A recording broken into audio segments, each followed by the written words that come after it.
Welcome back to the channel. Today we're going to talk about 5 ways that you can be a better ally to queer and trans folks in Gravel, or really anywhere.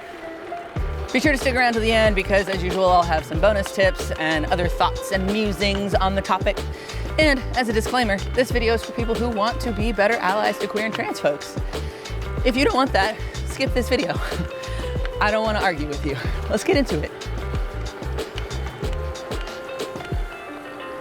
The first tip is educate yourself. This video is a great place to start. When you expect your queer and trans friends to answer all of your questions, it actually places a really heavy burden on them. As a trans person, I can tell you that burden is not fun. There are lots of things that you can find the answers to just by using the internet. And part of educating yourself is learning how to spot good and bad resources online. This is all part of information literacy, which is really important in these highly politicized topics. Now, of course, there will always be things that the internet can't really answer, and you may need to ask a trusted friend. But before you do that, make sure that you ask consent. Most trans folks are more than happy to answer questions as long as they're asked in good faith, but we don't always have the energy or the capacity to do so. By asking consent, you give your friend the opportunity to check in with themselves and see if they can answer your question without too much of a burden. And if a queer or trans person does answer your question, you should take the time to compensate them. Constantly sharing our experiences and talking about our own trauma can be very draining. So, if you ask for something from someone, you should offer something in return. That could be financial, that could be buying them a cup of coffee, it could be helping them when they move. Really, there's lots of ways to go about it, but you want to make sure that you keep the relationship reciprocal. To help you out with this one, I have collected a few of my favorite resources, and I've dropped the links down below.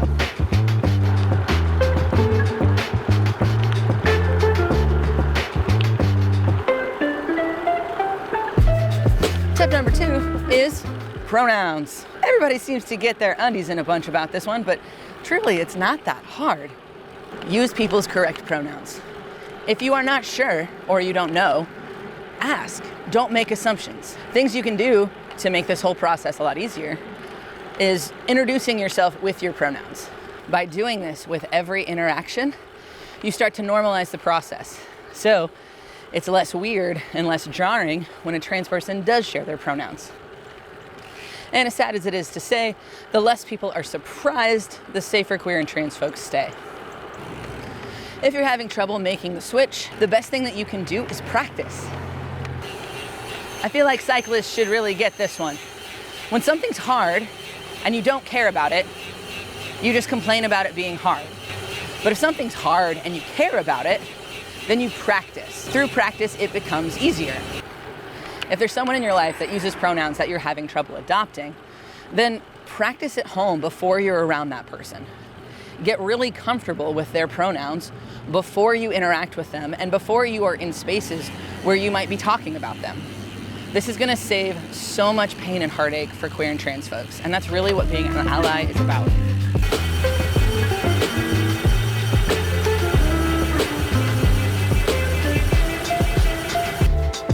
Now, while all of these tips work equally well in the Gravel community and anywhere really, this one is especially important in Gravel, and that is to go with. A lot of the major Gravel events are in states with anti-trans bathroom laws on the books. That makes going pee very scary as a trans person. But a trans person is less likely to be given a hard time if someone goes with them. There is strength in numbers and safety in numbers. Ask your trans friends if you can go to the bathroom with them. And whether you're at an event or not, Gravel tends to take you pretty far out into rural areas where queer and trans folks are statistically less safe. So when you're out riding Gravel, make it a point to ride with them. Because not only is it safer, it's more fun.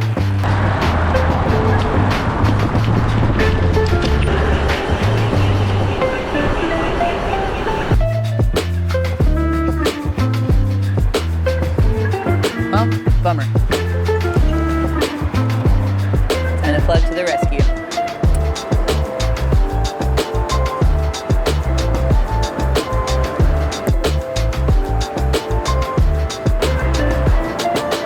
Easy as that.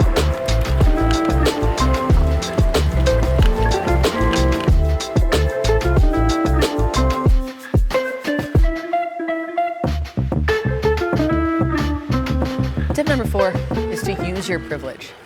There are lots of spaces where queer and trans folks, whether or not they're welcome, they're just not there. They don't have the access. Where you might. Using your privilege means moving into those spaces and creating ways for queer and trans people to access those spaces. We call it holding the door open. There are lots of ways that this could look. If there's an event that doesn't have a non-binary category or doesn't have a trans-inclusive policy, then speak up. Talk about it. Talk to the organizers. Talk to people who are in charge and see if you can get it changed.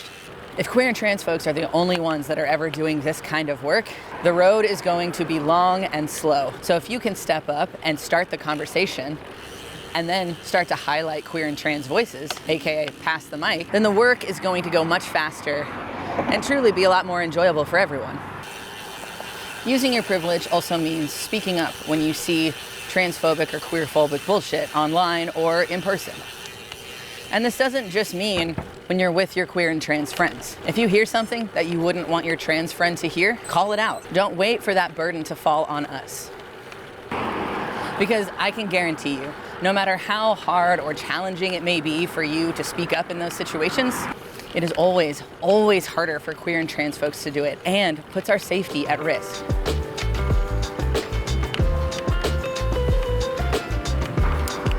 Now, the last way that you can be a great ally to queer and trans folks is maybe the most important, and that is to stay open. You're never gonna get everything right all the time, so don't stress about it when you mess up. Simply correct your behavior, apologize as necessary, and move on. Remaining open and humble when you're corrected by someone is so important. It's truly the only way that you'll be able to learn and grow. And of course, this is uncomfortable. I get it.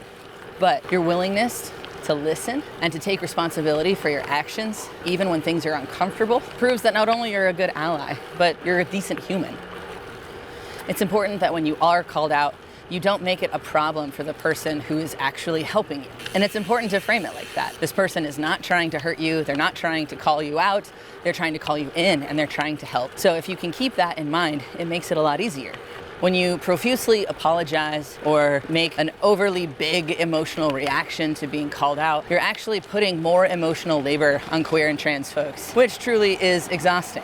Simply make your correction and then move forward and deal with your feelings about being called out on your own time, not in front of or with your queer or trans friend who's called you out. And while it might not feel good, I can guarantee it's going to lead to more resilience and a stronger relationship with the people around you. Because truly, this skill can be used not just in terms of allyship, but in every relationship that you have. So there you have it, 5 ways that you can be a better ally to queer and trans folk in Gravel and basically everywhere. But as promised, bonus tip, and that is to support queer and trans advocates and creators. There are so many amazing queer and trans organizations in the cycling industry that you could check out, like the Ride Group or yours truly, Queer Gravel, and your support really makes it possible for us to continue doing what we're doing. Queer and trans advocates are sacrificing their own time, energy, and money to do the work that they do.